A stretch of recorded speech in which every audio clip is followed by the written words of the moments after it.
comenzamos escribiendo las ecuaciones en un sistema baricéntrico, un sistema inercial, y hicimos todo un esfuerzo para trasladar todo el origen colocado en una de las masas, que es la masa dominante, que sería el Sol, ¿no? Que es un sistema no inercial, entonces las ecuaciones quedan más complicadas.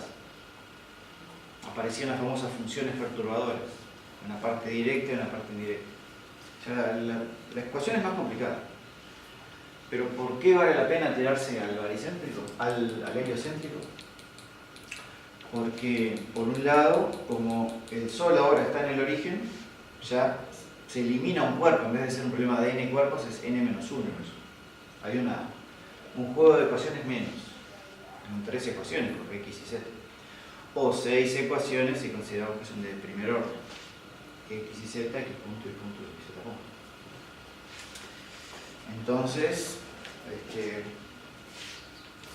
eso sería una ventaja. Hoy en día ya no es tanto una ventaja, porque en realidad, si uno mete eso en una computadora, un cuerpo más, un cuerpo menos, no es tan grave. Pero la otra razón es que las órbitas de los asteroides, por ejemplo, o de los planetas,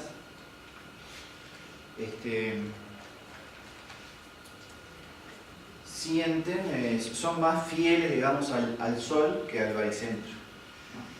Aunque eso depende de la configuración, y eso es lo que quería mostrarles ahora. Por ejemplo, en el caso de un asteroide, tenemos el Sol por acá tenemos Júpiter, y los demás planetas, ¿no? Hasta Neptuno. Y un asteroide que anda por acá.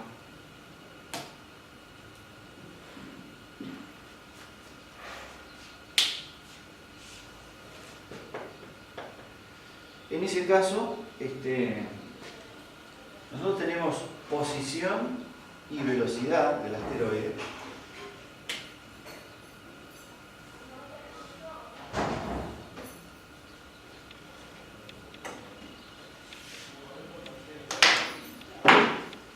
Actualmente tiene que ser posición y velocidad respecto del Sol.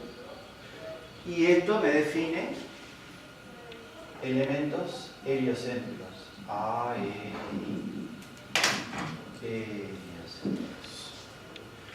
Podríamos tomar, en vez de el Sol, el baricentro del sistema, que debe andar en algún lado por acá. ¿Sí? En realidad el baricentro del sistema solar siempre está dentro del Sol.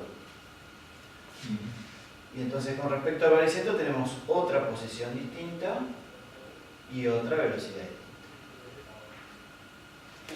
Entonces, con estos nuevos posiciones y velocidades podríamos definir otros elementos A, E, I, baricéntricos.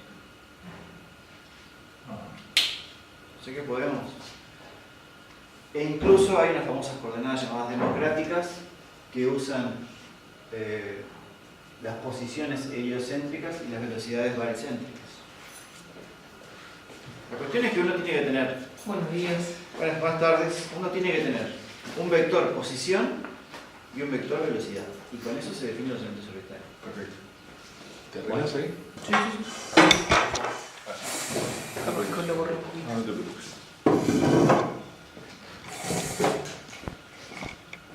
Listo. Estamos entendiendo ahora a qué se debe tu lucidez en este curso.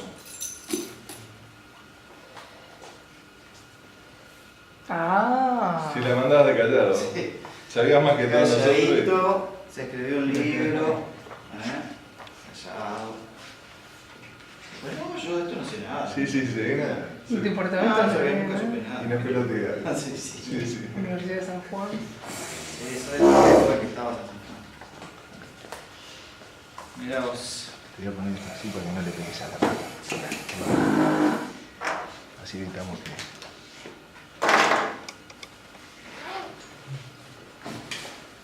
Entonces luego esta interrupción inesperada Sí, a ver si llega Nora. Tratando de retomar el hilo. Ya al final de semestre es difícil. Doctor.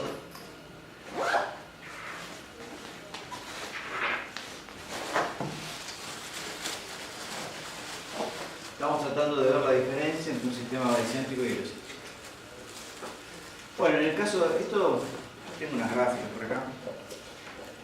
Se puede ver, podríamos ver, hay algún ejercicio en el práctico donde se pide chequear, a ver, en el caso de un asteroide, en el caso de un transneptuniano, que es más estable, porque claro, la órbita del asteroide va cambiando, porque es perturbado por los planetas y porque el Sol se mueve también, ¿no? Oscila. Entonces, por ejemplo, el semieje, a medida que el asteroide se va moviendo, pasa el tiempo, el semieje va teniendo unas variaciones. Y también el semieje baricéntrico.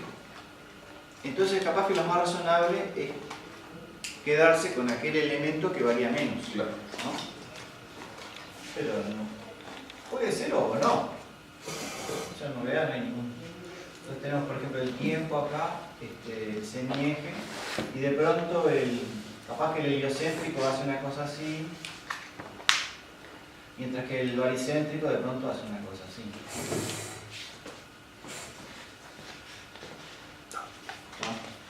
Eso es lo que va a pasar. No es tan dramático, pero simplemente que siempre hay un elemento que se mantiene más constante. Eso en el caso de un asteroide. Ahora, en el caso de un transneptuniano, los elementos baricéntricos son más constantes que los heliocéntricos. O sea, el transneptuniano siente como que el baricentro es su centro de atracción. Porque ve el sistema solar de lejos y siente como que todos los planetas son una misma cosa en el baricentro. En cambio el asteroide no, porque está muy cerca del Sol. Los perturbadores están afuera. A esto se puede deducir también viendo la función perturbadora en las partes directas y las partes indirectas. Y donde también, por ejemplo, el baricentro sería lo razonable, es en el caso de un sistema binario.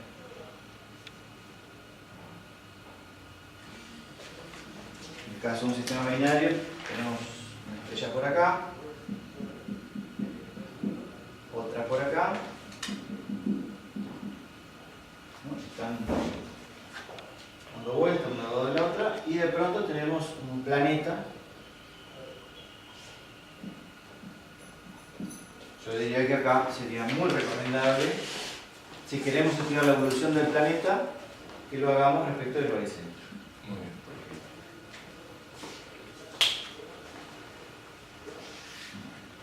Pero repito que en realidad no es tan grave. Solo que si ustedes no están eligiendo el origen adecuado, puede ser de que la órbita de pronto se transforme en hipérbola, después en elipse, en hipérbola, en elipse, van a tener cosas locas.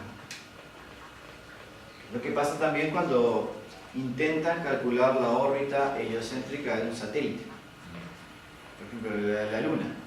Si ustedes quieren calcular la órbita de la Luna respecto del Sol, les va a dar cualquier cosa. La Luna no hace eso, no hace esa órbita. Es porque ella en realidad está girando alrededor de la Tierra. O lo que pasa cuando un cometa es capturado por Júpiter. Cuando el cometa Shoemaker-Levy se descubrió, estaba en una captura temporaria con Júpiter. Como aquellos dibujitos que vimos. Y se reportaban los elementos del cometa para que la gente los observara. Los elementos eran heliocéntricos y eran cualquier cosa. Y simplemente un cometa que estaba ahí al lado de Júpiter dando vueltas. Era porque estaba en una captura temporaria. Entonces la órbita heliocéntrica no es para nada representativa. Sería más razonable una órbita jovicéntrica.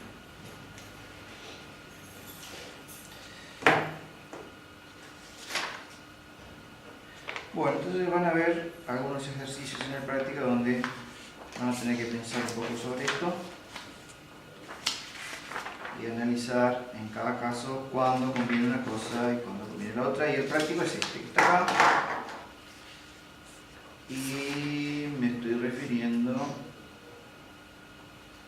a problemas como el problema 9, como el problema 10, de los últimos. Y el resto de la clase les pido que se saquen fotocopia.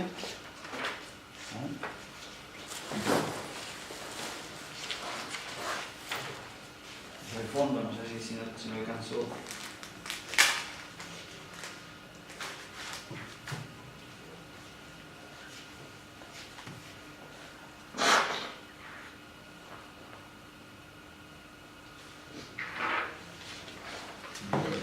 O sea que en realidad podemos, dado por ejemplo el Sol y un planeta y un cometa, podríamos plantear las ecuaciones respecto al baricentro, y ya sabemos, eso es lo básico, ¿no? Newton nos dijo que planteemos todo respecto al baricentro. Nosotros se nos ocurre que en vez del baricentro nos vamos a ir al Sol. Podríamos plantear las ecuaciones del cometa heliocéntricas o podríamos plantear las ecuaciones del cometa planetocéntricas. Vamos a escribir las dos ecuaciones a ver cómo quedan. Para eso vamos a necesitar la expresión general y la aplicamos al caso de un planeta y un cometa. Entonces vamos a ver qué es lo que corresponde si un sistema planetocéntrico o heliocéntrico.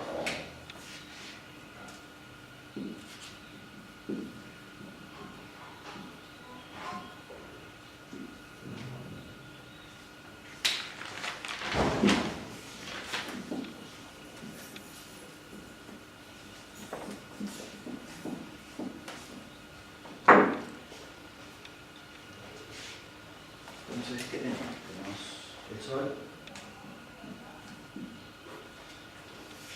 un planeta de masa m, que el Sol tiene masa m grande,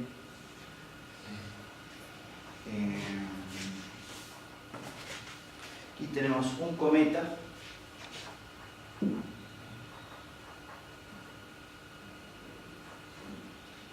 o sea, una partícula de masa despreciable, cometa, un asteroide.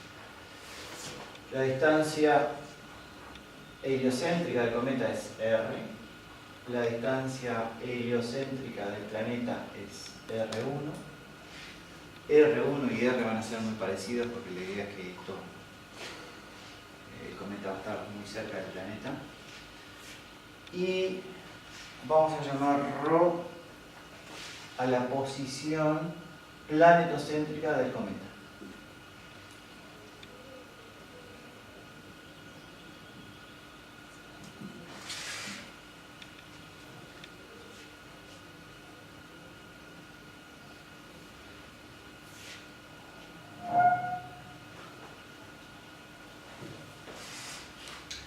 Entonces vamos a plantear la ecuación heliocéntrica del cometa.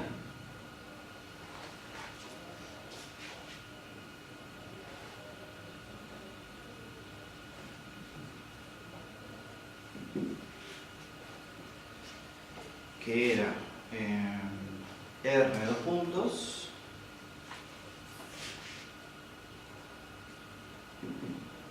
igual menos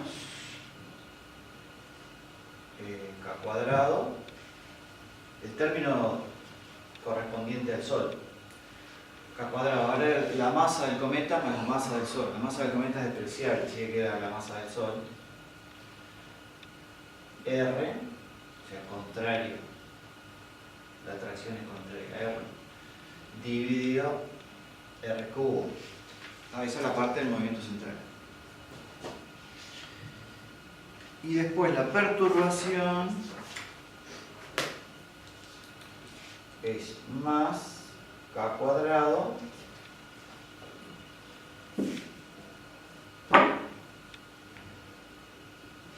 de Gauss al cuadrado por la masa del perturbador, que en este caso está perturbado por el planeta, m chica. Después tenemos R del planeta menos R del cometa, es R1 menos R, dividido esto al cubo, o sea, ρ al cubo, esa es la parte directa de la perturbación del planeta sobre el cometa. Y ahora viene la parte indirecta, que era menos R1 cubo. Eso sería en un sistema heliocéntrico.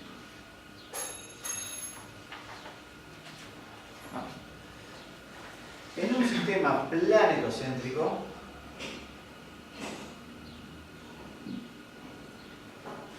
Que sea planetocéntrico, ¿te estás refiriendo únicamente al origen de coordenadas? ¿O lo vas a calcular como...? origen de coordenadas. Pero no es que vas a usar esta teoría de perturbación. Sí, lo mismo. Porque esta fórmula vale simplemente cambiando los subíndices. Ah, Yo me puedo parar arriba del Sol o arriba de Mercurio o de Neptuno. ok. No hay ningún problema. Entonces me voy a parar en el planeta. Entonces voy a ver si me sale bien todo.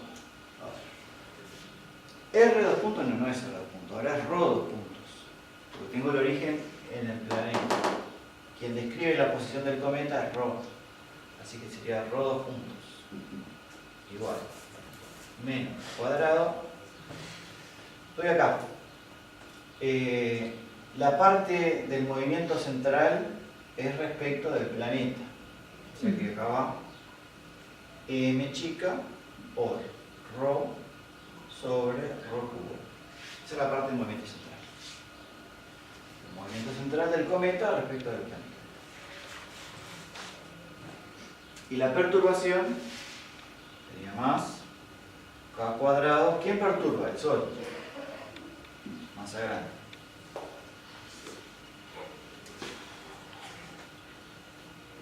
Ayer Pablo Lemos estaba calculando justamente el movimiento de la Luna alrededor de la Tierra perturbado por el Sol.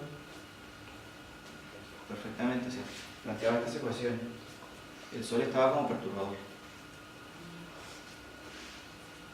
Y acá viene, a ver si no nos equivocamos en esto.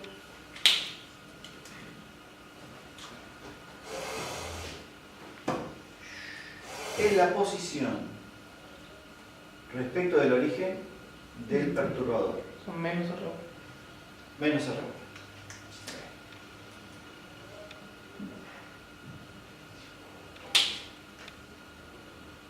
Esta sería la posición Menos la posición del cuerpo. menos la posición del cuerpo. Más. O sea, rojo. Claro. Menos rojo.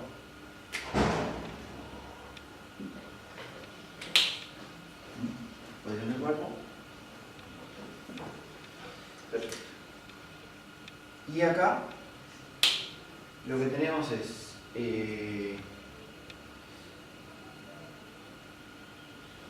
R cubo debería ser, ¿no? R, porque es el módulo de esto. R cubo. Es la distancia. Y ahora viene la parte indirecta. La parte indirecta es cómo perturba el Sol al planeta. Y sería más, acá bueno, sería menos R1, es la misma, ¿no? R1.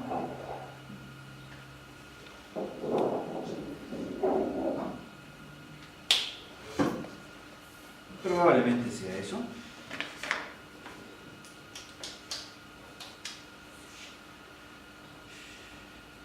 Y ahora entonces lo que vamos a hacer es lo siguiente. Las ecuaciones heliocéntricas, me parece muy razonable. Ahora, las planetocéntricas me parece que puede ser cualquier cosa, ¿no? A menos que... O sea, ¿por qué es razonable las ecuaciones heliocéntricas? Porque esta parte por lo general es más chica que la perturbación más pequeña que la parte del movimiento central. Pero capaz que en algún momento esto es más chico que esto. Normalmente no, normalmente esto es muy grande. Pero capaz que en algún momento, cuando de pronto la distancia del cometa al planeta es muy chiquita, este término se vuelve más grande que este. Entonces vamos a ver en qué momento la relación de este sobre este es comparable a la de este sobre este. Esto siempre se tiene que ser considerado como una perturbación, o sea, esto tiene que ser pequeño siempre. ¿En qué momento? Si para alguna distancia de ρ, de pronto este sobre este es equivalente a este sobre este. En ese caso, dinámicamente sería lo mismo considerar el origen del Sol o en el planeta, porque la perturbación tiene la misma magnitud que la parte central. Pues ahí en realidad ustedes podrían elegir el origen que quieran. Vamos a ver entonces a estimar en realidad cuánto tendría que valer ρ para que estas cosas fueran comparables. Bueno, entonces esto, bueno, acá podemos olvidarnos de acá. Esto es lo que vamos a llamar la parte central, una C, del movimiento heliocéntrico. Esto sería la perturbación en el movimiento heliocéntrico. Esta sería la parte central en el movimiento planetocéntrico. Y esta es la perturbación en el caso planetocéntrico. ¿Okay? Entonces busco ρ tal que CH sobre PH sea más o menos CP sobre PP. ¿Cuándo se da eso?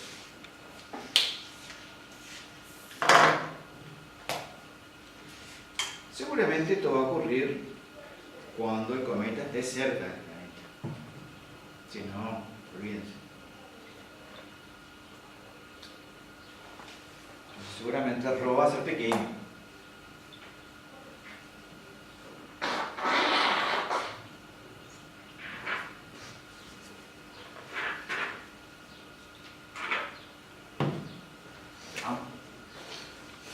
Seguramente ρ pequeño.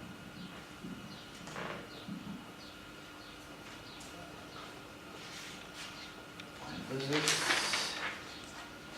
vamos a empezar a hacer cuentitas. A ver.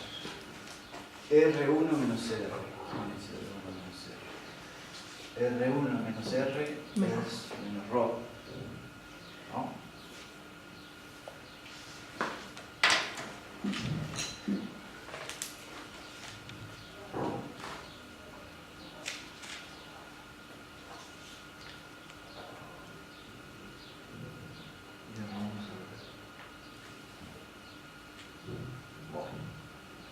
Yo diría, no sé qué les parece a ustedes, que este término comparado con este no. O sea, este va a ser mucho más grande. Porque está dividido por R cubo. En realidad ρ sobre R cubo va a quedar del orden de 1 sobre R cuadrado. Y este es del orden de 1 sobre R1 cuadrado. Y R1 es mucho más grande. O sea que más o menos este término podríamos suponer que es del orden de ρ, del orden de m sobre ρ cuadrado.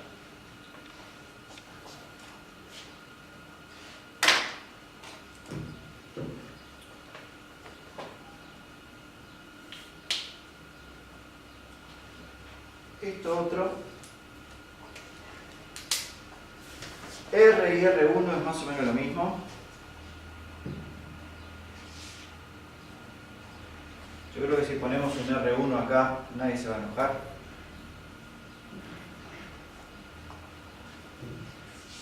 No va a ser tan grave.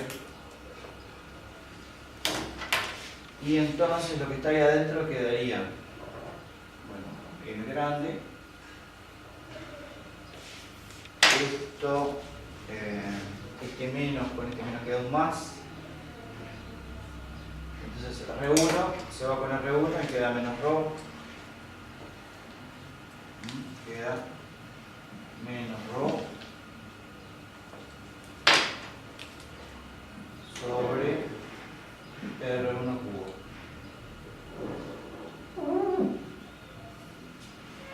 Queda de ese orden.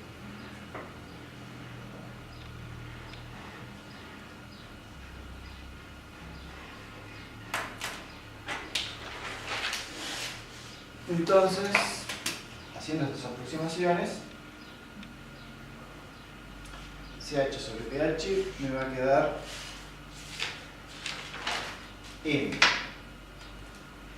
Bueno, y CH va con R cuadrado. R cuadrado. Estoy viendo los módulos.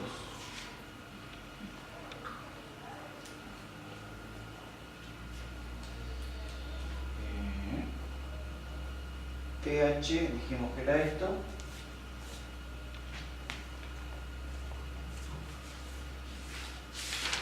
Divido esto, queda un cuadrado acá y M chica acá.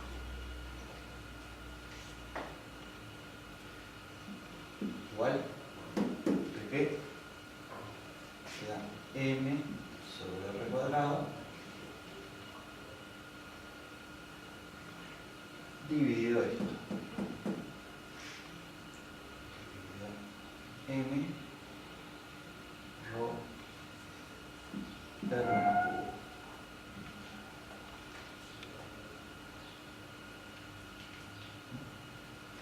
En vez de R voy a hablar de R1. Lo mismo. R y R1 son muy parecidos, estoy estimando nomás.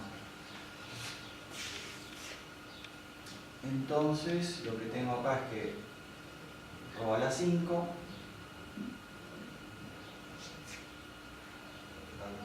R1 a la 5 M cuadrado chica sobre M cuadrado. O bien que rho es más o menos R1 por M sobre M a la 2 quintos. A esto se le llama radio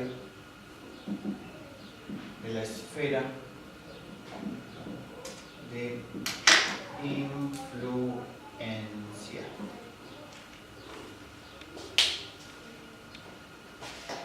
Entonces hay una zona que no es exactamente una esfera, obviamente, ¿no? Es una región que se puede idealizar una esfera, alrededor de la cual es más conveniente, dentro de la cual es más conveniente plantear el movimiento planetocéntrico que heliocéntrico. Porque la relación de parte central a perturbación es más grande cuando estoy adentro. ¿Y no coincide con la esfera de Hill? No es exactamente igual a la esfera de Hill, ni tampoco es igual a aquella región determinada por las mareas. Por tres métodos distintos obtuvimos tres regiones donde el planeta domina. Al principio, cuando eran muy chiquitos ustedes, hablamos de la región de mareas, ¿no? Donde la atracción del planeta es mayor que las mareas de la estrella. Después vimos la mucho más elaborada, que es la esfera de Hill. Ahí había un movimiento circular. Acá no hay movimiento, acá todo es estático. Desde ahí un poco. Había una fuerza centrífuga, acá no hay. Pero cualquiera de las tres esferas me sirve para definir la zona en donde el planeta tiene su efecto gravitacional frente a una perturbación. Esa es la famosa esfera. Son parecidas. Las regiones son siempre parecidas.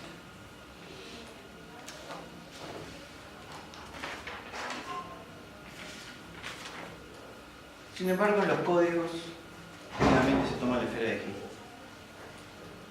Cuando en los algoritmos numéricos de cálculo de órbitas, de evolución orbital, cuando el cometa está dentro de la esfera de Hill, o próximo, dos esferas de Hill o algo así, dos radios de la esfera de Hill, ahí generalmente se pasa de un sistema heliocéntrico a un planetocéntrico, porque la órbita se computa mejor. Durante ese intervalo después se vuelve heliocéntrico.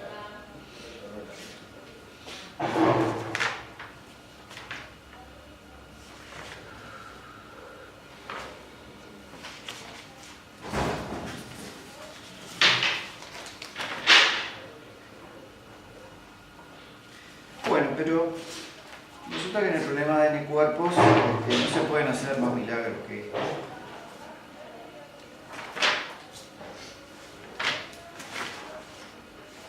No hay mucho más que se pueda hacer. No hay más remedio que integrar numéricamente las ecuaciones de movimiento. Y ahí aparecen dos ramas completamente distintas. Por un lado, los galácticos. Por otro lado, Ese es el libro de la teoría. los planetarios. Y por el lado abstracto de los n cuerpos está Arset, donde se ha dedicado a hacer muchos códigos de n cuerpos. Pero son escuelas distintas, porque en el sistema solar uno tiene un cuerpo masivo y después todos chiquititos. Y en galaxias o en n-body tenemos todos cuerpos comparables. Entonces las escuelas son distintas, ¿no? Los congresos son distintos. Todo. Sí, sí, sí. Pero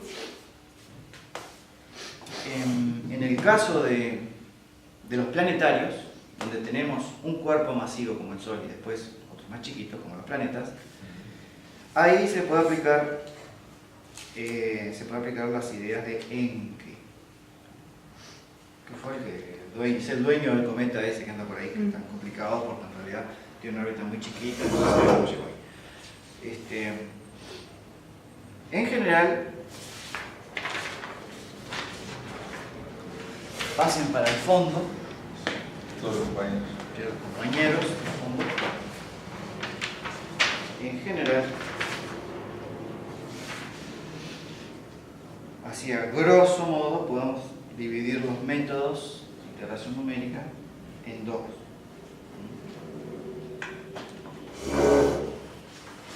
En astronomía comenzaron los métodos de integración numérica como los métodos de Cowell. El método de Cowell no hace ninguna asunción en particular sobre la aceleración que se aplica sobre el objeto que se está estudiando. No asume nada. Y la idea de un integrador numérico es que si yo conozco posición y velocidad en determinado instante y conozco la aceleración, entonces puedo estimar numéricamente posición y velocidad en el instante posterior. Que es lo que se muestra ahí en ese esquemita. ¿Qué le decimos método de Cowell? Pero en realidad es el método de cualquier cristiano que se le ocurra hacer una integración numérica, ¿no? Entonces, lo que dice este método es que la posición en i más 1 es igual a la posición en i más la velocidad que tenía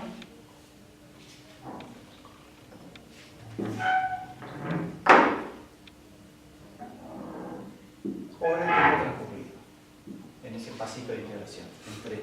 Entre delta t es el tiempo que va de t de i más 1, de ti a ti más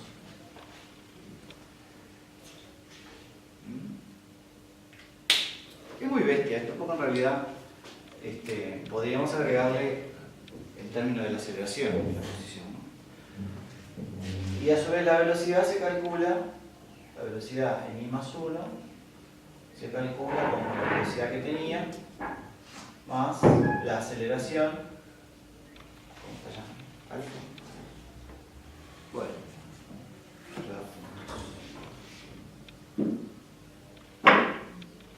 R puntos por delta t. Eso sería un método muy crudo. Yo conozco la aceleración porque está dada por las posiciones de los demás cuerpos y conozco las condiciones iniciales. Entonces a partir de ahí obtengo posición y velocidad en i más 1 y ahí voy y sigo avanzando. Con este esquema voy a acumular errores a montañas, a patadas. Entonces en realidad se construyen algoritmos que no acumulen errores. Se pueden construir algoritmos que no acumulen errores. Interesante. Hay muchas posibilidades. Los más maravillosos son los simpléticos. El algoritmo simplético se construye de tal manera de que esto es una transformación canónica. Entonces, al ser una transformación canónica, el hamiltoniano no se altera, y yo me aseguro de que la forma que tiene al final de la integración es la misma que al principio. No estoy agregando un efecto sistemático, por lo menos en la energía del sistema. ¿No? Esto no es simplético. Y depende de eso. Construir un algoritmo simplético depende de la aceleración a la que está sometido el objeto. Que en general,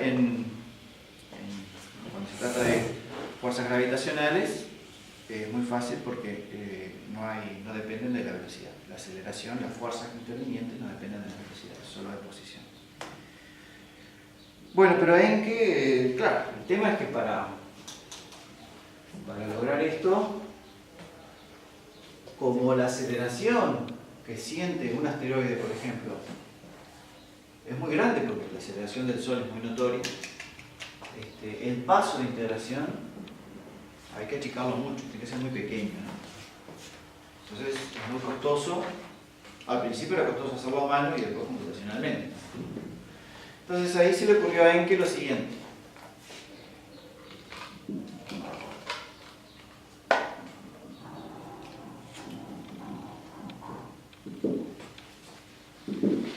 Encke dice: la aceleración en realidad a la que está sometida el asteroide, R2 puntos sub i, es la suma de dos partes, una parte kepleriana y una perturbación. Son vectores.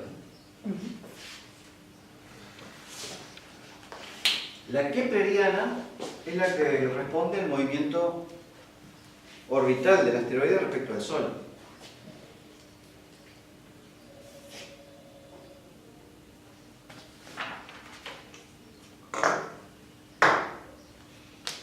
Cuya solución yo la conozco. Claro, es válida en pequeño intervalo, porque después se va perturbando. Pero si yo tengo la solución de ese movimiento kepleriano, le puedo llamar S sub i, porque está definida por posición y velocidades iniciales, RI y I. Dada la posición y velocidad inicial, yo tengo una solución, una cónica, una elipse, lo que sea. Y entonces puedo calcular la posición heliocéntrica sin necesidad de integrar, sino porque tengo la fórmula. No es necesario integrarlo numéricamente. Entonces, la posición final, I más 1, va a ser igual a la kepleriana más una corrección. ¿No? Bueno, en realidad el esquema lo que me dice es lo siguiente. La posición I más 1 es la que se deduce de la solución kepleriana. Sería S de I más 1. Bueno, S de I evaluada, está bien. S de I evaluada en T sub I más 1. O sea, es esta misma solución que yo obtuve con estas condiciones iniciales, pero la evalúo en el instante posterior. Sí, o sea, eso te da la posición sobre la cónica. Es la Sí, posición sobre la cónica original. Sí. ¿Tá? Pero la velocidad, a la velocidad sí le agregó la perturbación. ¿Tá? Está con la fórmula de arriba. E, B, I más 1, o sea, la velocidad en la posición final, es la que se obtiene de la kepleriana, la que obtengo de acá.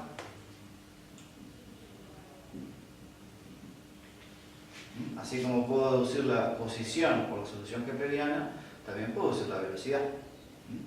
Más la perturbación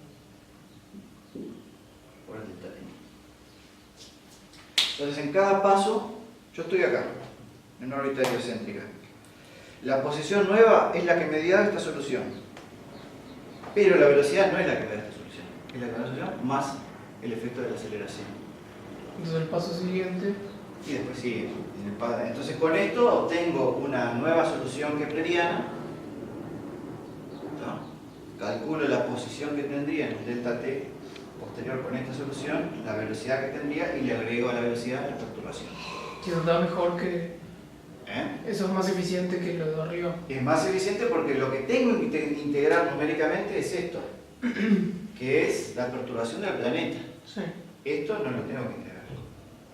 Y el planeta Júpiter tiene una masa que es 1000 veces menor que la del Sol.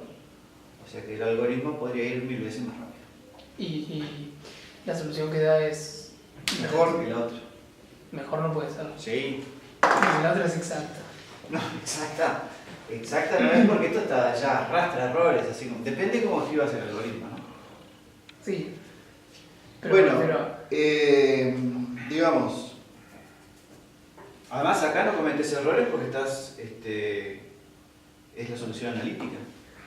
Acá estaría más o menos, porque el cambio en la posición ahí es medio trucho, ¿o no? Decir que la posición en cada momento se modifica como una cónica,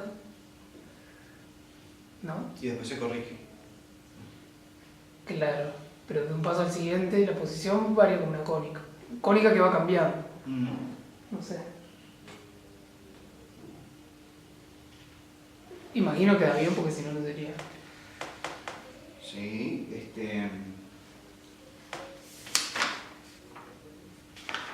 eso se les queda más simple en realidad.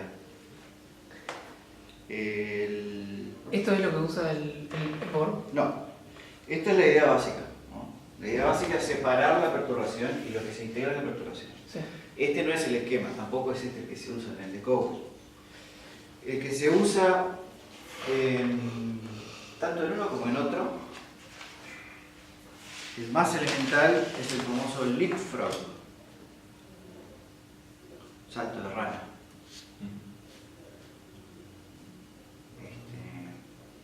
En donde es más complicadito.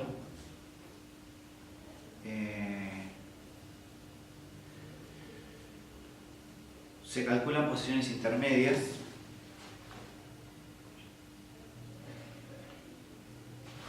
¿No? Se calcula la posición intermedia.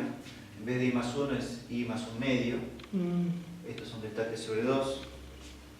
¿No? Se evalúa la fuerza en el punto intermedio, o la aceleración en el punto intermedio, pero la velocidad salta completo, o sea, lo que va acá es la aceleración en el punto medio. Sí, algo de eso vimos en el curso de física computacional. Van desfasados. ¿No? Entonces vos en realidad... Te eliminas un orden de error o algo así. Exactamente, O sea, no acumulas errores. Claro. Y aumentás en un orden el grado de posición. Ahí va. Entonces, si bien arrancaste acá con posición R0, B0, primero calculás acá R1 medio, ¿tá? Y entonces, a partir de ahora que tenés esta posición y esta velocidad, acá calculás la velocidad, ¿tá? Calculás la velocidad y asumís que se mantiene constante en este tramo.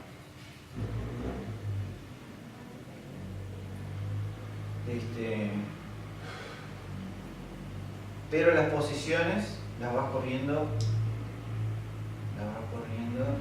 no, necesitas esta posición para calcular la velocidad. La cuestión es que va saliendo...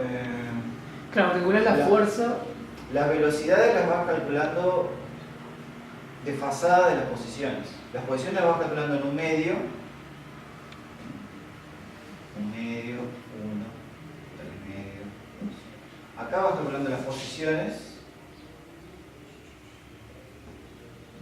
pero las velocidades las vas calculando de... Nunca tener las dos cosas juntas. R1...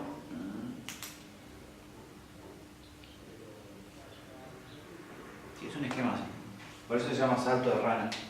Porque en realidad las posiciones las tenés en ciertos intervalos y las velocidades corridas los hay.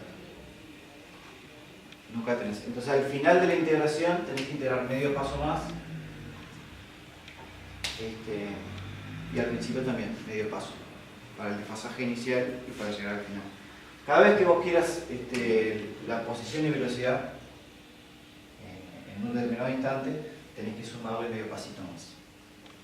En el medio, donde vos no necesitas conocer cuál es la posición y velocidad en determinado instante, dejás que corra el esquema.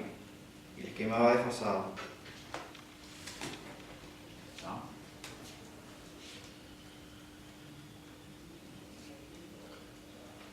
Ese esquema es muy eficiente.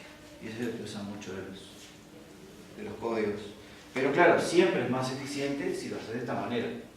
Si solo integras la perturbación y la otra parte la resuelves analíticamente. Este método se aplica a un caso general, un cúmulo de estrellas, por ejemplo. Pero este es mucho más razonable aplicarlo a un sistema planetario, donde la perturbación siempre es chiquita en comparación a la parte central.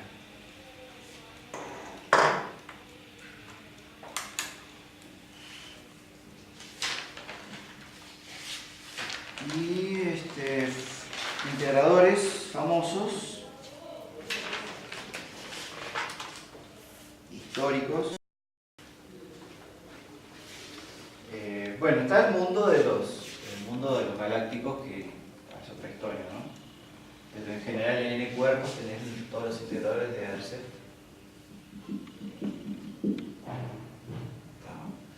En la parte de sistema solar, la más famosa fue la Ra-15 o Radau, desde el año 1985.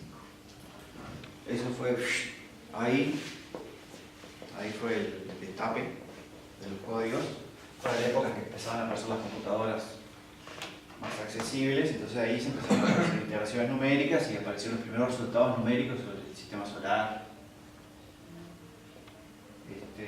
El autor fue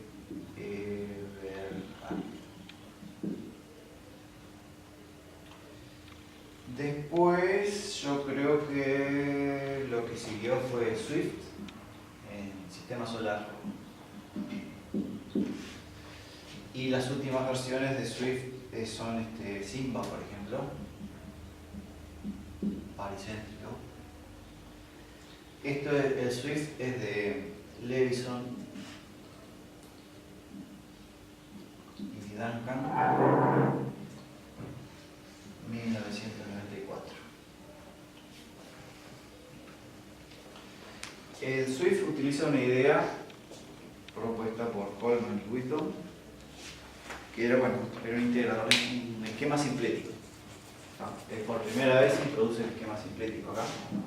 Se plantean las ecuaciones de esta manera, pero con un algoritmo tipo Leapfrog, que es simplético, tipo Whittle y Holman. Se llama Whittle el tipo.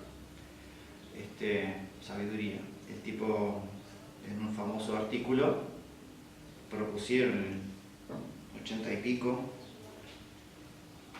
o 90, por ahí, final de los 80, un esquema simplético donde demostraban de que no se acumulaba errores y lo aplicaban a casos del sistema solar que estaban en duda y descubrieron un montón de situaciones caóticas y se sacaron de la duda un montón de cosas que estaban en la nebulosa en aquel momento. Y ese mismo esquema es el que se usa en Swift. Esto integrado después, cambió de nombre porque esto ya implica que es baricéntrico.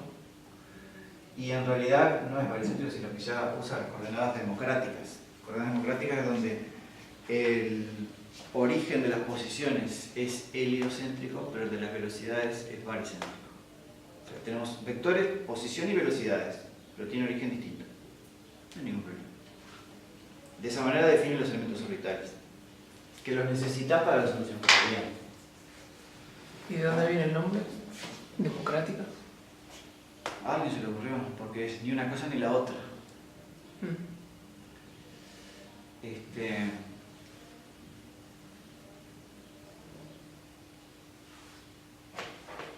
Bueno, entonces eso es básicamente el Swift. Está muy bien hecho. Y está originalmente el esquema simplético, lo que implica paso fijo. Si vos cambiás el paso, ya se rompe la simpleticidad, ya no hay transformaciones canónicas. Entonces, implicaba que el paso era fijo, lo cual complicaba las cosas porque si uno tiene objetos que se mueven muy rápido, como Mercurio, y un transneptuniano que se mueve lento, hay que usar un paso chiquito porque si no Mercurio da cualquier cosa. Y eso enlentece todo para atrás, todo lo que está lejos. Entonces a partir de ahí se empezaron a buscar alternativas, entonces aparecieron integradores que tenían la opción de romper la simpleticidad y cambiar el paso, de adaptarlo. Entonces, capaz que el más flexible fue el Mercury de Chambers. Creo que en el 98, por ahí, 2000. 99. 99. Según esta hoja, 99. En Mercury en realidad uno tiene la opción de elegir el esquema de integración. Entonces hay varias opciones. Hay un simplético,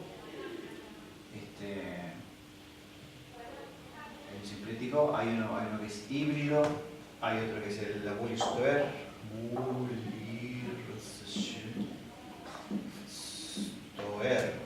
Bullister, si le suena. Y también está la RA15, o sea, uno puede elegir el esquema de integración, no hay problema. La RA15 funciona siempre porque es tipo Powell. Entonces, dependiendo del esquema, el Mercury es el que estamos usando más a menudo. Esta cosa no tiene límites de cuerpo, ¿no? Está así, pero... Si no anda, porque ya son demasiado. Pero normalmente integramos miles de partículas sin problema. Claro, una cosa es integrar partículas, otra cosa es integrar cuerpos que se perturban mutuamente. En el sistema solar, bueno, son 8 planetas, 7, 8, y pones todos los miles de partículas que quieras, que anda bien. Ahora, si pones miles de planetas, se va a trancar. Claro. Porque los planetas se perturban todos mutuamente. En cambio, cuando es partículas, los perturbadores son 8 nomás, 7, 8. Y nosotros hicimos uno criollo que es el EBOR, que es un esquema Leapfrog, pero y funciona muy bien, pero normalmente, por ejemplo, el semieje del EBOR, de una partícula cualquiera, puede ser que haga una cosa así, mientras que el del Mercury, o sea, es un orden de magnitud más preciso. Secularmente no acumula errores el EBOR, pero sí tiene un ruidito interno. Igual funciona muy bien para los experimentos que hacemos. La ventaja del EBOR es que se entiende fácil, porque es un archivo de entrada, es muy parecido a lo que usamos acá en el taller mecánico. Es un archivo de entrada y después varios de salida. En cambio en estos, tiene varios archivos de entrada y el Swift, cuando uno lo descarga, es un archivo comprimido, lo descomprime, son centenares de archivos, uno no sabe qué hacer, es una locura, te volvés loco, hay que hacer un make, hay que compilar y bueno, también son muchos, es complicado. O sea, para los expertos esto es un fenómeno, pero para el que no es tan experto, para el que no sabe nada, el EBOR es el mejor y el que sabe algo, el Mercury. Para empezar, EBOR, Mercury, pues. Bullister es muy interesante lo que hace. Capaz que lo van a ver en física computacional alguna vez.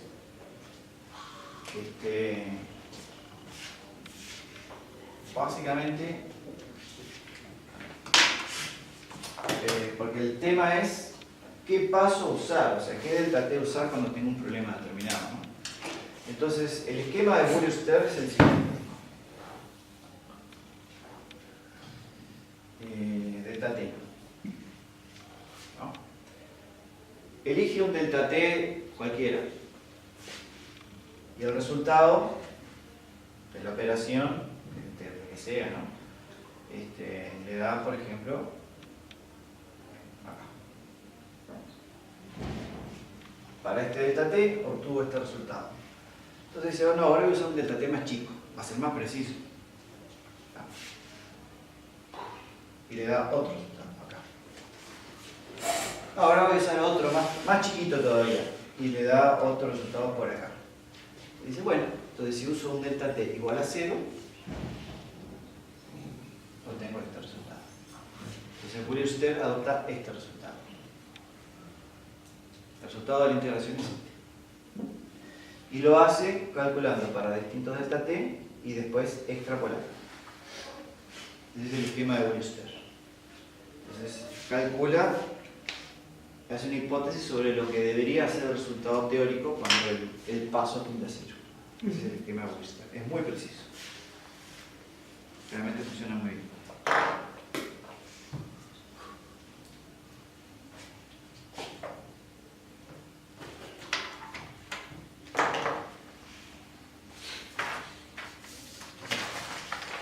Entonces, bueno, ese es el mundo de la integración numérica, que permitió estudiar numéricamente una cantidad de cosas que analíticamente era imposible. Claro que el mundo de la integración numérica no es todo, porque cualquiera que hace una integración numérica, la cuestión después es cómo interpretar eso. Y entonces las teorías sirven para eso. Una teoría para poder hacerla es aproximada, si no nunca puedes hacer un desarrollo matemático preciso porque es imposible, pero uno hace aproximaciones y llega a un resultado analítico aproximado. Entonces la integración numérica me da el resultado preciso. Y al revés, cuando hago la integración numérica, si yo sé algo de la teoría, puedo llegar a entender por qué el semieje hace eso, por qué la inclinación hace eso, por qué la excentricidad hace eso. O sea, la integración numérica me da el resultado exacto, pero la teoría me da la explicación física de por qué está pasando eso. Entonces van las dos para poder... Si no, suele ocurrir de que de pronto la gente hace integraciones numéricas. Mira, obtuve esto, pero no sé qué quiere decir, no sé si esto es bueno, es malo, qué va a pasar. Entonces de ahí que la teoría es importante para poder dar explicación a lo que uno obtiene en el laboratorio.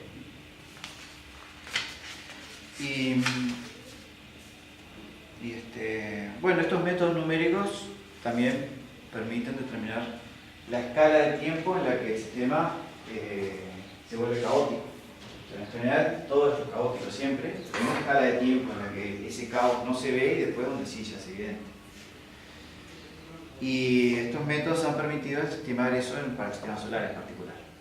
Y podemos decir que la Tierra, por ejemplo, en cuestión de algunas decenas de millones de años, ya no tenemos noción de dónde va a estar la Tierra en su órbita, pero sí sabemos cómo es la órbita.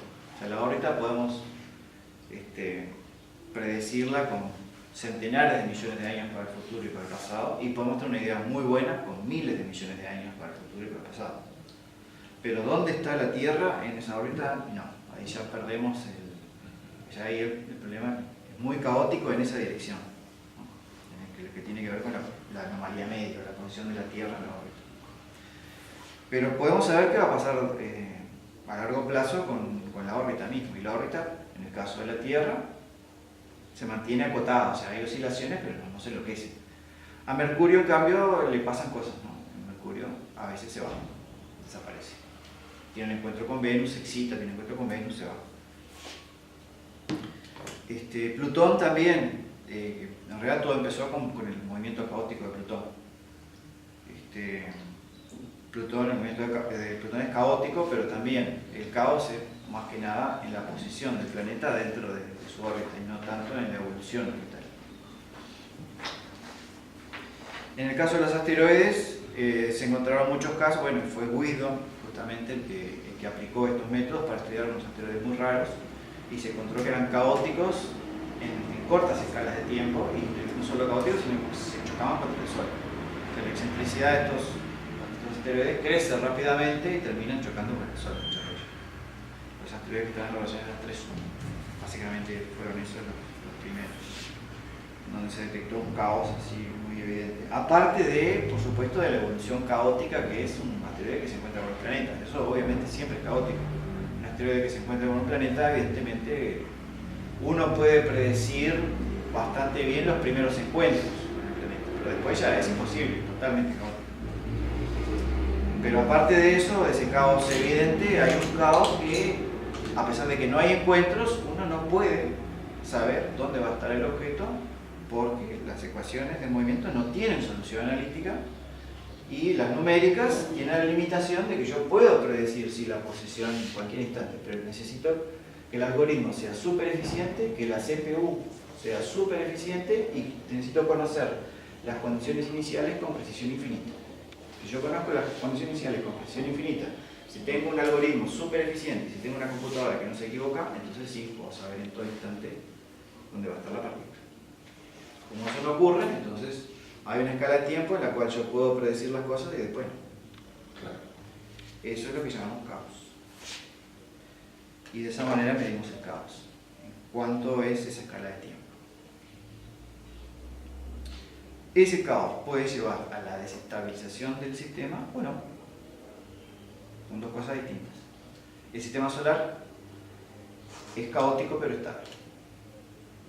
El sistema planetario está en un estado de caos estable. Claro. Es decir, que el caos tiene que ver con la predecibilidad. Predictibilidad. Sí. Y no con No la con estabilidad. la estabilidad. Entonces hacemos un recreo y vamos a terminar con esto que es, vamos a ver nociones de perturbaciones. Cómo tratar analíticamente las perturbaciones que ya sabemos que se tratan numéricamente sin ningún problema, pero analíticamente cómo podemos atacarlas.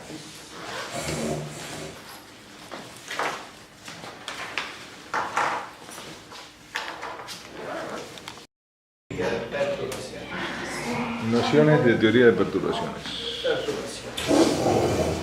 Ahora nos están perturbando, por ejemplo. Esta es una perturbación. No me filmen, quiero ser famosa.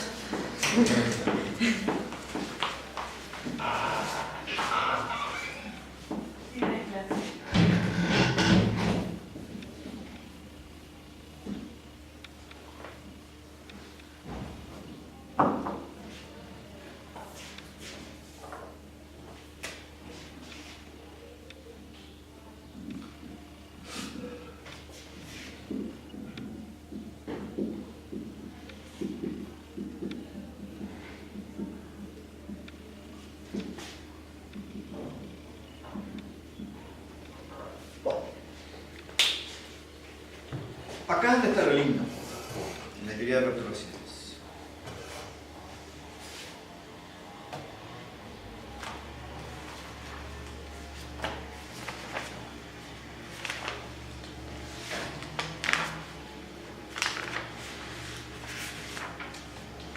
Porque la parte del movimiento central es aburrida, porque es una órbita que no cambia.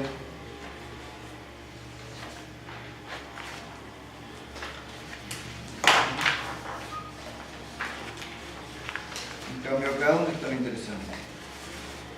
Las órbitas cambian y queremos saber cómo cambian.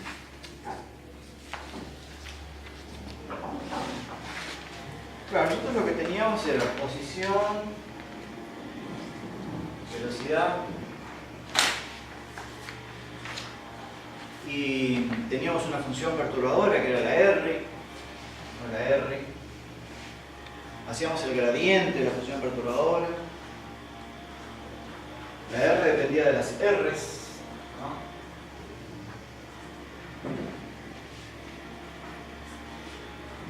Y a partir de acá podíamos saber cómo era la evolución. Tenemos R de T.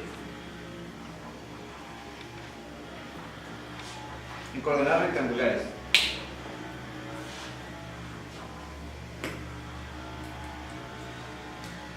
Bueno,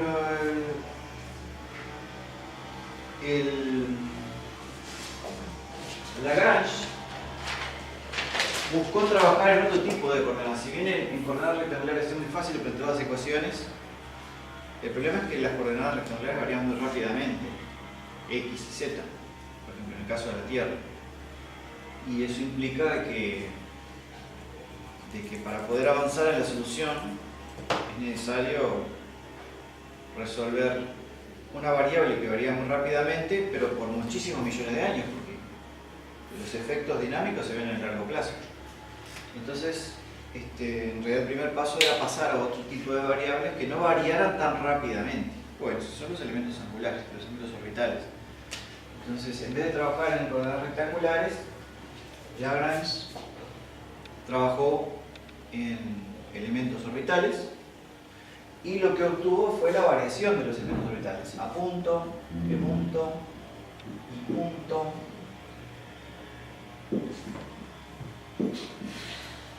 Y en instante pasaje por el perihelio, en fin. Obtuvo ecuaciones para, en vez de trabajar en coordenadas rectangulares, directamente con los elementos orbitales. Entonces los elementos orbitales varían mucho más lentamente que en las coordenadas rectangulares. Entonces el paso de integración, por decirlo de alguna manera, puede ser mucho más grande que en este caso. Acá en un día, X y Y ya variaron mucho. En cambio acá de pronto podemos poner un año. El problema es que plantear las ecuaciones en estas variables es recontra complicado. En coordenadas rectangulares es muy sencillo, pero en estas variables, si queremos seguir el mismo esquema, necesitamos la función perturbadora, R, en función de los elementos orbitales. Y es una complicación terrible. Generalmente se hace con un desarrollo en series, varios desarrollo en semieje, en inclinación, en excentricidad. Son desarrollos encima de desarrollos, sumatorias, triples. Es la única manera de poder lograr las ecuaciones en función de los elementos orbitales. ¿No? Esas son las ecuaciones planetarias de Lagrange. Famosas ecuaciones planetarias. Pero, y de eso se trata los cursos de mecánica celeste más avanzados, de teoría de perturbación. En cómo trabajar, cómo obtener esta función perturbadora para distintos casos, ya sea puede ser generada por las perturbaciones de los planetas, o por el achatamiento, o por un sistema binario, etc. Y cómo resolverlas. E interpretar los resultados. Pero el otro esquema, más sencillo tal vez, más fácil de entender, es el esquema de Gauss.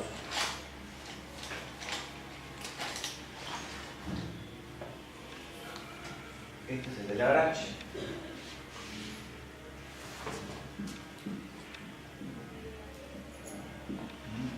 Y el de Gauss es más general y consiste en lo siguiente.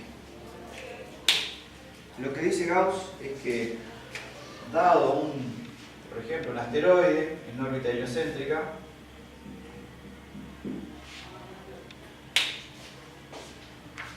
que se encuentra en una cierta posición, y en R. No me interesa la atracción del Sol porque ya sé que genera una cónica, eso ya está. Pero lo que me interesa es qué pasa, qué efecto tiene la perturbación de los demás cuerpos. De los demás cuerpos o de la presión de la radiación o de cualquier cosa. Cualquier cosa que sea parte del movimiento kepleriano. Entonces vamos a suponer que esa fuerza tiene una cierta dirección arbitraria. Vamos a llamarle, para seguir la notación del libro vamos a llamarle dF. Pero en realidad es una aceleración, les voy avisando. Y esta dF, que es un vector, lo descomponemos en tres partes. Una radial, una transversa y una normal.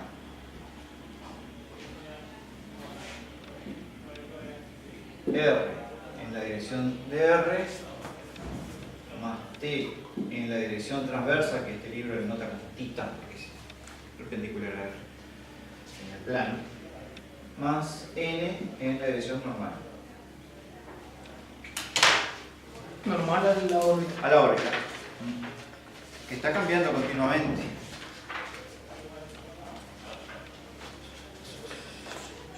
Muchas gracias. Pero bueno, suponiendo que podemos hacer eso,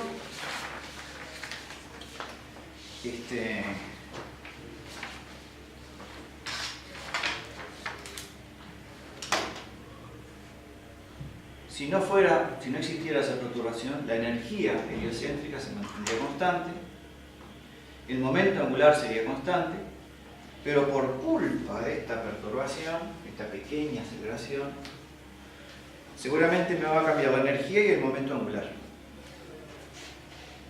¿Cómo cambiará la energía? Bueno, la energía, yo diría que el cambio de la energía debería ser el cambio en la posición por la fuerza que actúa, que es esta de F.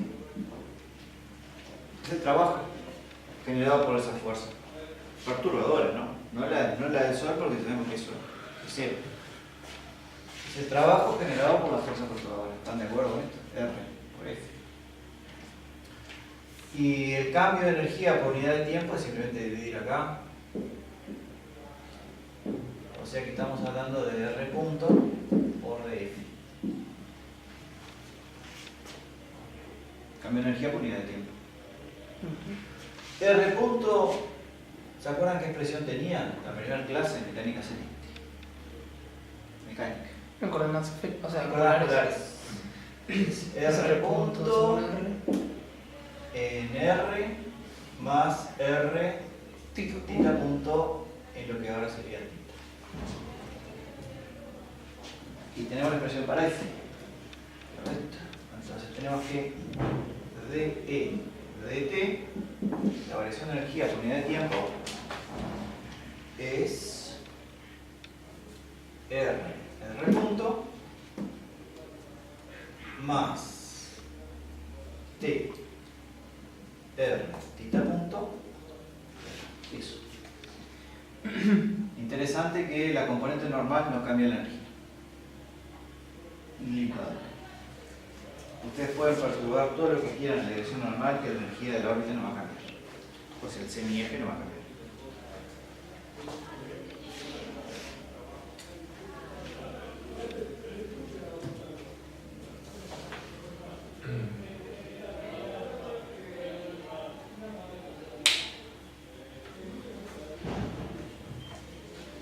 ¿Qué libro es este? Este es el que está ahí. Solar System. Solar System Dynamics.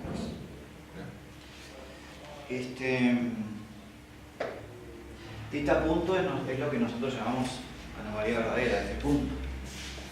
¿No? Esto en realidad es F punto.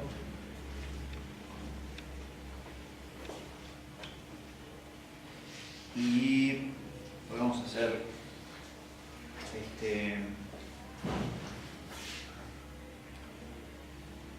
si ustedes van atrás un poco en el tiempo, van a recordar que R punto se puede poner en función de R o en función de F. Se puede poner de R y F. O de una de las dos por la misma. Y esto también, porque en realidad tenemos que R cuadrado, F punto era H, ¿no? De donde que podemos, en vez de F punto, podemos hablar de H sobre R cuadrado. Sin H, o sea, H no se conserva. En ese instante, es el H que tiene en ese instante. Es el H que tiene en ese instante. Y va a ir variando, por supuesto. A lo que voy es que uno logra escribir esto de una manera razonable, todo en función de R o todo en función de F. Claro que necesito conocer el RT. Yo necesito tener una expresión para la perturbación radial y transversal. Si no conozco el RT no voy a poder hacer nada. Pero esto yo tendría una fórmula para ver cómo varía la energía. Bueno, pero lo que me interesa saber es cómo varía el semieje. Pero ustedes recuerdan que la energía era menos mu sobre 2a. Si varía la energía de punto, entonces esto va a ser igual a mu sobre 2a cuadrado a punto.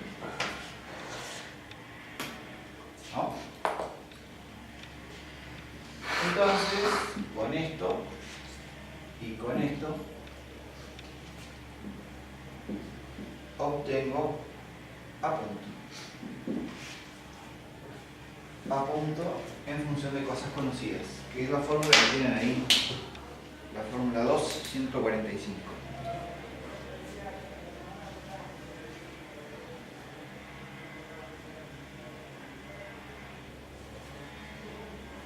Siempre va a ser necesario, es una fórmula que va a depender de R y de T, y por supuesto de la posición R.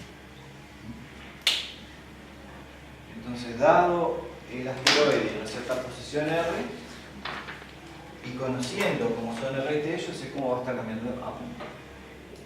Entonces yo sé cómo varía el semieje. Entonces tengo una expresión para la relación de semieje en función de esa RT.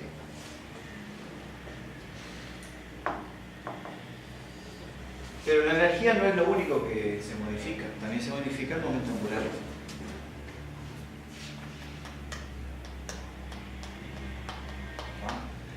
Y el momento angular cambia por culpa de los momentos. La variación del momento angular es el momento de las fuerzas externas.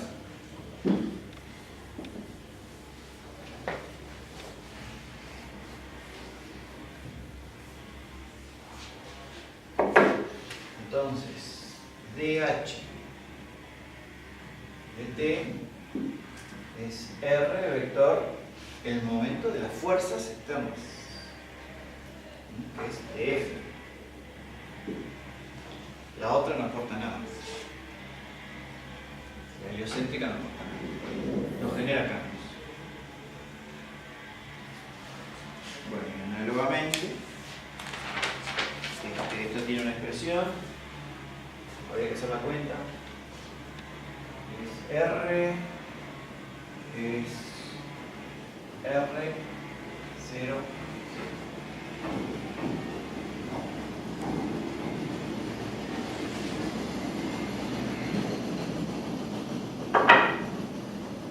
y J,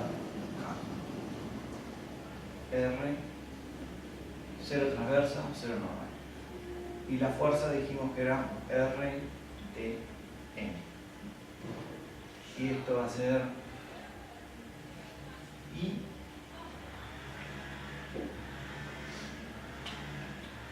cero, J,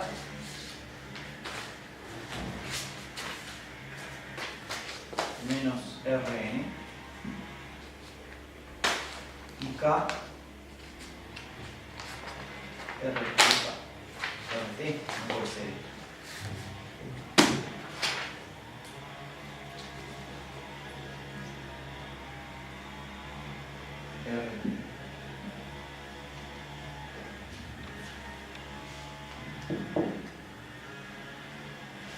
RT y R. Entonces, esto va a quedar como en I es 0, en J es menos Rn, según. En realidad esto es R, no es R, es R.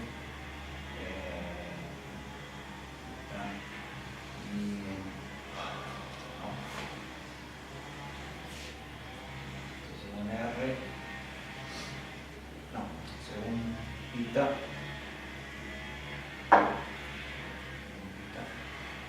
y según N.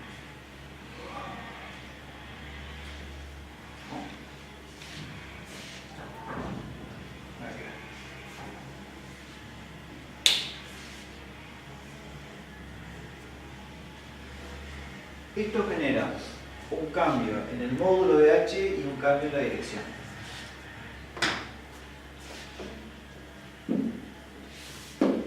Me voy a fijar, voy a ver cuánto cambia el módulo de H. Porque H, ¿se acuerdan que era igual? ¿Se acuerdan cómo era H cuadrado? ¿Qué cuadrado sobre mu? H era raíz de mu a 1 menos el cuadrado. ¿Era así esto? Sí, me suena. suena que era así. Yo apostaría a que era algo así, ¿no? H cuadrado sobre mu era pi. Sí, creo que es esto. Muy probable. Entonces, si yo logro Entonces mu se mete para dentro del vector al cuadrado, ¿no? no era así. Si yo logro obtener la variación del módulo de h, entonces voy a obtener una relación entre la variación de a y la variación de e. La variación de a ya la conozco. Y de ahí deduzco la variación de e. Va a ser una fórmula más complicada, pero de ahí ya sabía. Y acá voy a poder sacar e. Así que necesitaría saber cuánto vale h punto. Pero no este h punto, sino el módulo de h.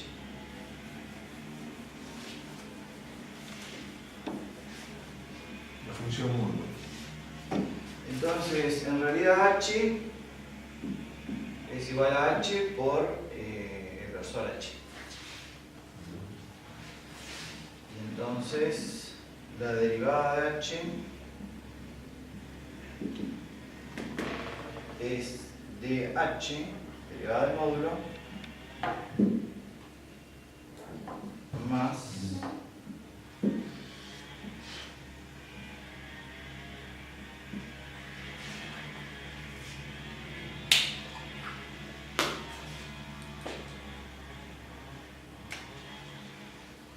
este va, h va en dirección de n. Y esto, la derivada del versor, es perpendicular a h, al versor. Perpendicular a h, por lo tanto perpendicular a n. ¿No? La derivada de un versor es un vector perpendicular al versor. Por lo tanto, si igualamos esto con esto,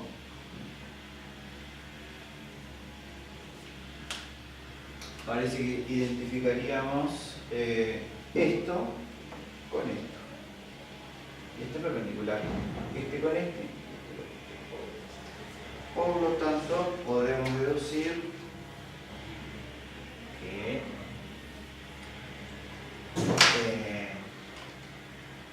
dh de t es igual a menos r. No, RT.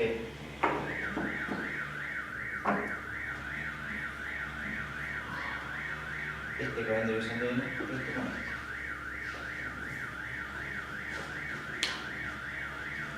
¿No? Entonces tenemos la expresión para h punto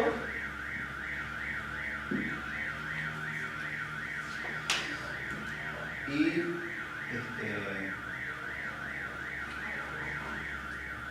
junto con esto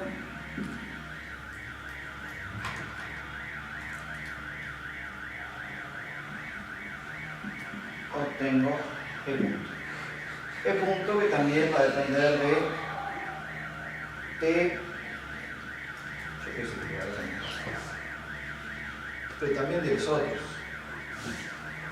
Parece que N no interviene acá.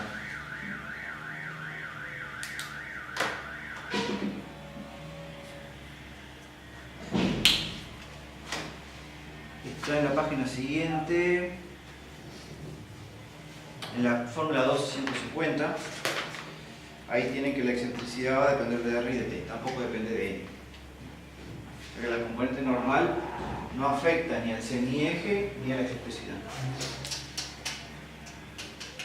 La órbita probablemente se le empieza a dar vuelta, pero la forma no cambia, ni el tamaño. Seguramente la inclinación va a depender de N. Bueno, y paramos por acá. De esta manera podemos seguir calculando la variación en la inclinación en función de RTN, la variación de nodo, la variación del aumento perihelio, todo. Estas son las más fáciles, por eso son las que mostré. Después empecé a complicar. Claro.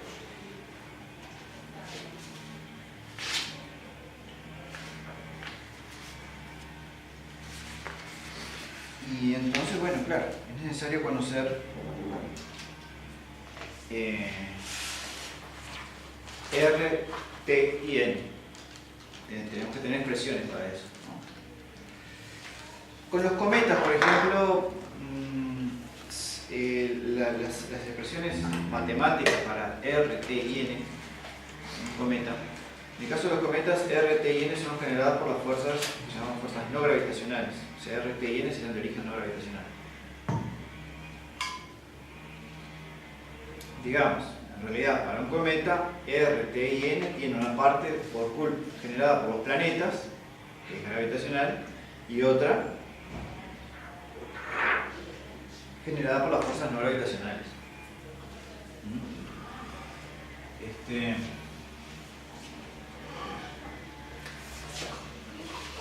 tenemos un cometa por acá, acá está el Sol, un cometa,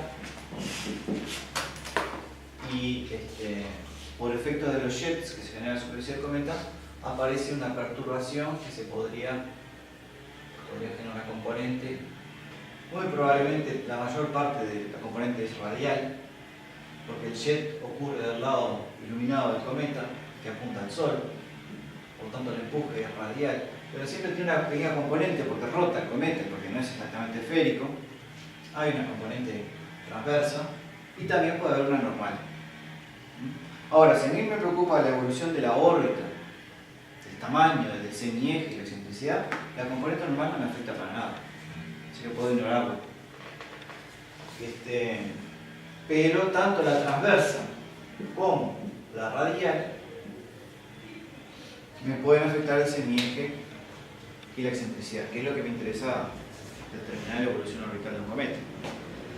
Pero, bueno, esto es para el caso de un cometa, pero también podemos aplicarlo al caso de un satélite frenado por la atmósfera. Un satélite que frenado por la atmósfera, básicamente lo que tiene es una perturbación transversa en la dirección de la velocidad, que más o menos es en la dirección transversa, ¿no?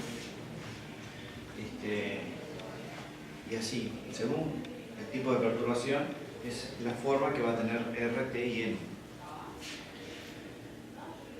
Pero ocurre que en realidad el cometa, esta es una pequeña perturbación que va cambiando a medida que el cometa se va moviendo en la órbita. R, T y N van cambiando. Lo que buenas tardes. Perdón, disculpen. Sí. ¿Puedo usarte el puntero que está ahí del...? ¿Cómo no? Puntero. Ese que está eso que está ahí, ¿no? Eso es lo que prende el Cañón. ¿Cañón? ¿No tiene puntero? Creo que no hay. No te preocupes. Preguntale a Victoria, que debe saber. Vale, gracias. Yo lo haría.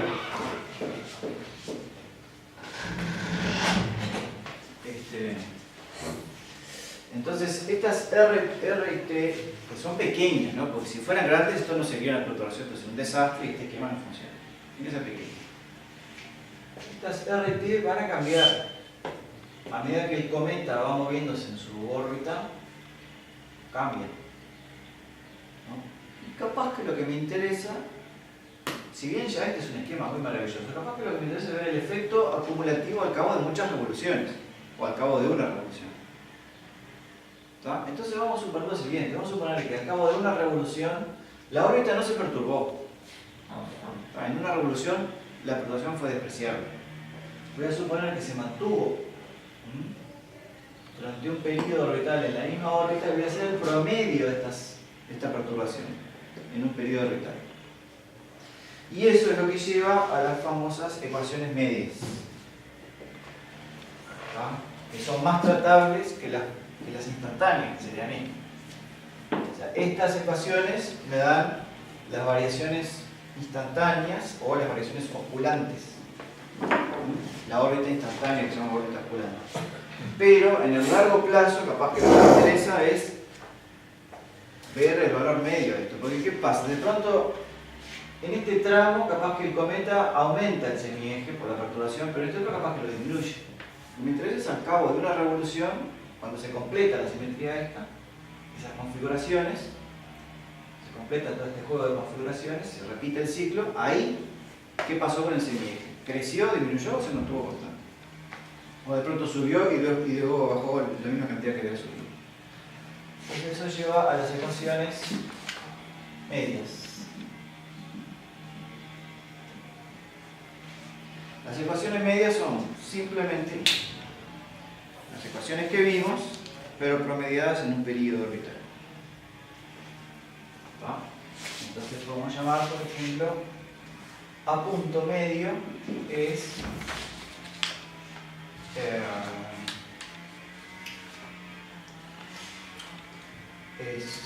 1 sobre 2pi por la integral de A punto con respecto a la anomalía media. También podría decirlo en tiempo, pero pues en vez de 2pi sería el período orbital. Es lo mismo. Puede ser período o anomalía media porque son lineales. La relación es lineal una con otra. Sí. No es lo mismo si promediamos en la anomalía verdadera o la anomalía excéntrica, donde ya la cosa sería de 0. Entonces podría hacer esto y tendría el efecto en un periodo. El efecto neto. El cometa va, viene y al cabo de esa vuelta, ¿cuál es el resultado neto? Si ven, bueno, el tema que como ustedes pueden ver en esa formulita que les pasé, A punto está en función de la anomalía verdadera. Depende de R, depende de T y de la anomalía verdadera. Y la integración que tenemos acá es en la anomalía media. ¿Se les ocurre algo? A punto está en función de la anomalía verdadera, pero la integración es en la anomalía media. ¿Qué puedo hacer? Un cambio de variable. Cambio de variable. Y en vez de integrar en la anomalía media, voy a integrar en la anomalía verdadera. Y ese cambio era, teníamos que R cuadrado F punto era H. Y ¿cómo se hacía esto?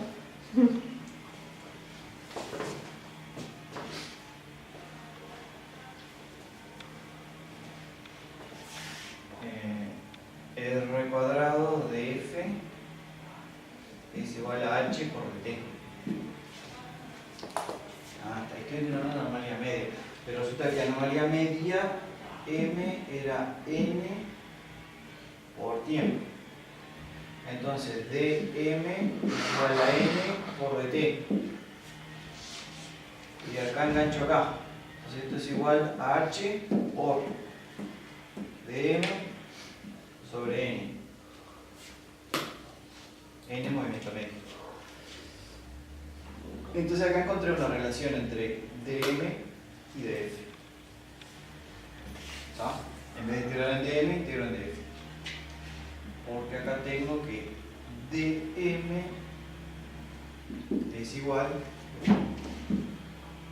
a n sobre h por r cuadrado de f. Sencillito. Entonces, donde tengo dm, le meto esto.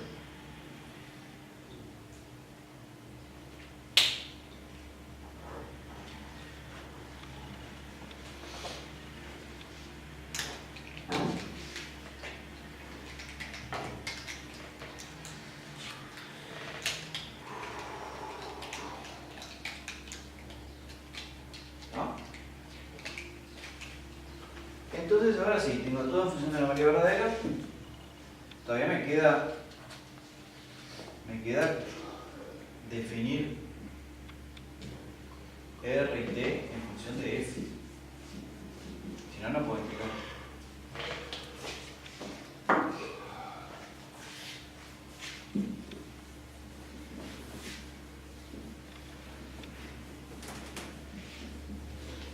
Bueno, de ahí es donde salen los modelos. En el caso de las fuerzas no gravitacionales de los cometas, los modelos son muy complicados, realmente está difícil encontrar una expresión que funcione. Entonces, más que nada se prueba. Lo que se hace es ver cómo se mueve el cometa y probar con fórmulas completamente inventadas, pero que ajustan bastante bien. Y de ahí después se deduce, entonces debe estar pasando esto. Si la forma matemática de R y de T en función de la anomalía verdadera es esta, es porque debe estar pasando esto. Entonces es un problema inverso, ¿no? Se deduce la perturbación a partir de las observaciones. Es lo que está pasando. El efecto de Yarkovsky también se hay toda una teoría de cómo debería ser y después hay unos pocos casos en donde se ha observado y entonces con esas observaciones se ha podido ajustar el modelo teórico. Pero podemos asumir, tenemos algunos ejercicios de estos en práctico, podemos suponer un caso bien sencillo en que T y R son constantes. Para simplificar. La perturbación normal ya vimos que no interesa para el semieje ni para la excentricidad. Pero si R y T son constantes y se hacen un promedio en un periodo orbital, van a ver que cuando hagan esto,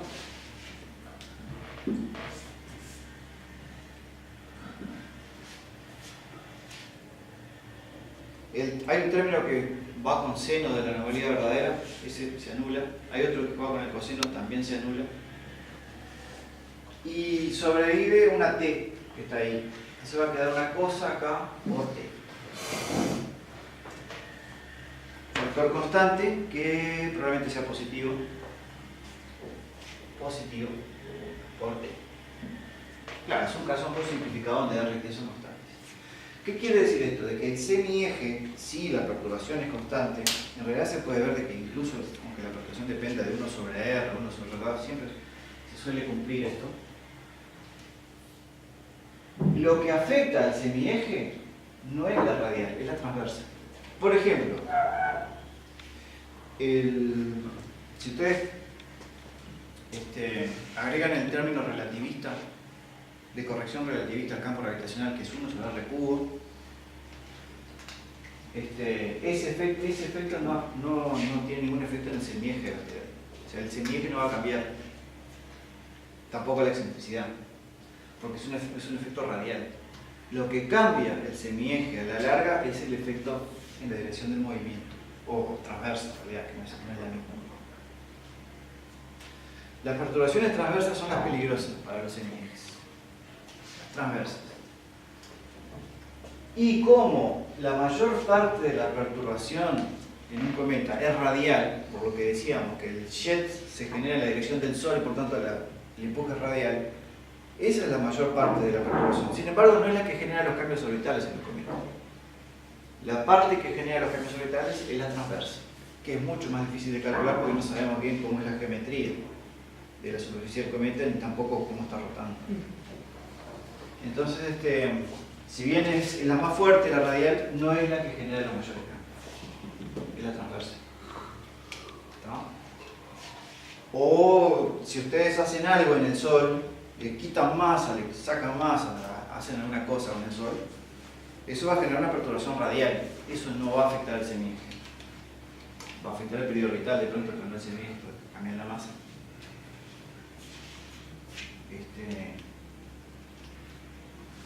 Todo lo que sea radial, a la larga, no afecta. Pero sí la transversa.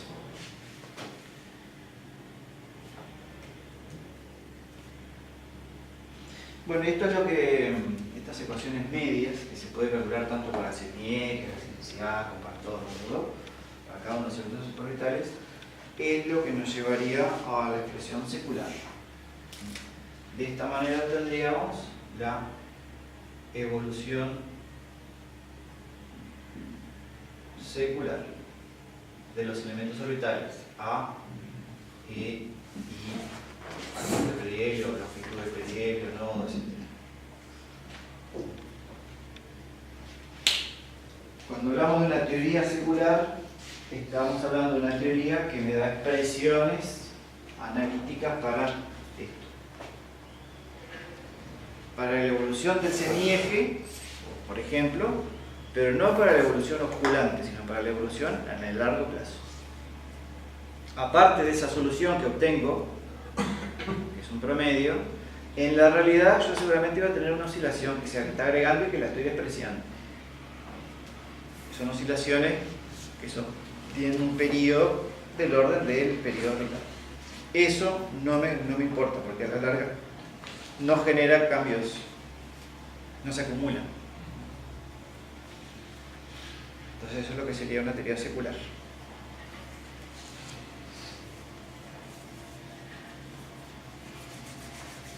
¿Está? Esto es ideal para hacerlo con un manipulador algebraico tipo matemática o Maple. Uno tiene una expresión o prueba una expresión para R y para T, ensaya la fórmula. Ya tengo una teoría de cómo debería actuar este fenómeno, lo pone acá, esto lo hace con matemática y ve qué expresión obtiene, y ve si eso se condice con lo que se observa. Y así uno, iterando esto, uno puede llegar a encontrar cómo debería ser la expresión matemática de las perturbaciones en R, T y N, y de ahí después deducir cómo es que actúa el fenómeno, cómo es la física de ese asunto.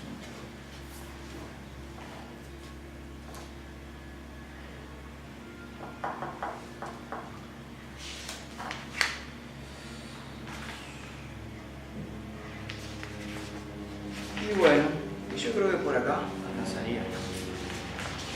Sería suficiente. Lo que, si quieren transformarse en sabios de la disciplina, tienen que seguirlo por acá o tienen que seguir por acá. O si no, por el violeta. Decidir cuál de las Sí. escuelas. O dedicarse a Bellas Artes. También. O a corte y confesión. Bueno, y en consecuencia lo que tenemos ahora es un práctico que les acabo de entregar. Teníamos uno anterior, ¿no? ¿O no? Lo hicimos en 3 cuerpos. No, el de 3 cuerpos vimos algo, pero tenemos que meterle mano a eso. El de N cuerpos, tenemos acá. ¿En el cuerpo del 3? A ver, préstamelo, no sé dónde tengo. Si me lo voy a imprimir uno. El de N cuerpos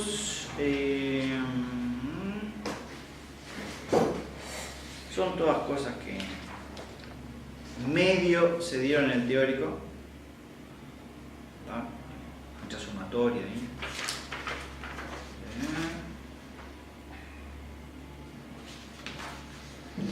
Y del otro lado de la hoja están los más aterrizados. Calcular esfera de influencia. También se le llama esfera de actividad. Ese de 2/5. Este problema lo hicimos muchas veces. Después el 9, que tiene un puntito negro.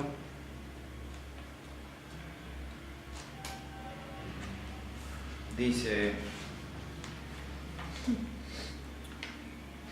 tenemos un transneptuniano y un asteroide. Se pide estimar la perturbación de Júpiter en ambos casos. No tenés ningún dato del transneptuniano. No, bueno, está por allá lejos. El transneptuniano está más allá de Neptuno, o Mínimo sea, ponele tal. 40 unidades astronómicas. Entonces eso da una idea de la magnitud de la perturbación directa de Júpiter sobre el transneptuniano y de la indirecta de Júpiter sobre el Sol, que es independiente del objeto. Si este transneptuniano, toda la órbita está por fuera de Neptuno. Sí. O sea, el No, semieje puede si se acercara a Júpiter ya no es un transneptuniano, es un centauro. Sí. Los centauros son los que el perihelio viene para este lado. Para el neptuniano está fuera de Neptuno, pero podemos permitirle que se acerque a Neptuno, que entre un poquito, sí. No, a Neptuno puede ser que se acerque, pero acá dice el efecto de Júpiter, no importa Neptuno. No, pero por eso, para calcular la máxima perturbación, Sí. asumís que la distancia es... Asumimos si es neptuniano, bueno, me la juego que a lo sumo estarán 30 unidades astronómicas, menos que eso no creo. Después... en el 11 y en el 12 hay ejemplos de esto. En el 11 dice, es un cometa que tiene ciertos elementos orbitales, que sufre una perturbación continua, que en R y en T, que es lo que acabamos de ver, en R y T, donde R es una constante sobre R cuadrado. Y T también, es capaz que otra constante sobre R cuadrado. Esto es muy razonable en una fuerza no gravitacional. En realidad, siempre no. ¿Por qué? Porque la fuerza no gravitacional es una reacción a la radiación que recibe. La radiación cae con esto. Es razonable que sea. Ahí se te va el R cuadrado. Se va a lo cuadrado, simplifica Queda. todo mucho, mucho se simplifica. ¿No? En realidad, este caso es más sencillo que suponer esto. Claro.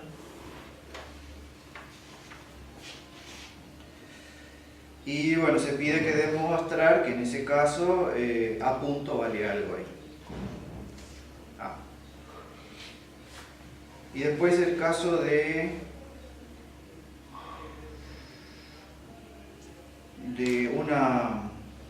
una perturbación que es radial, o sea, esto es 0, n también es 0 y esto es constante.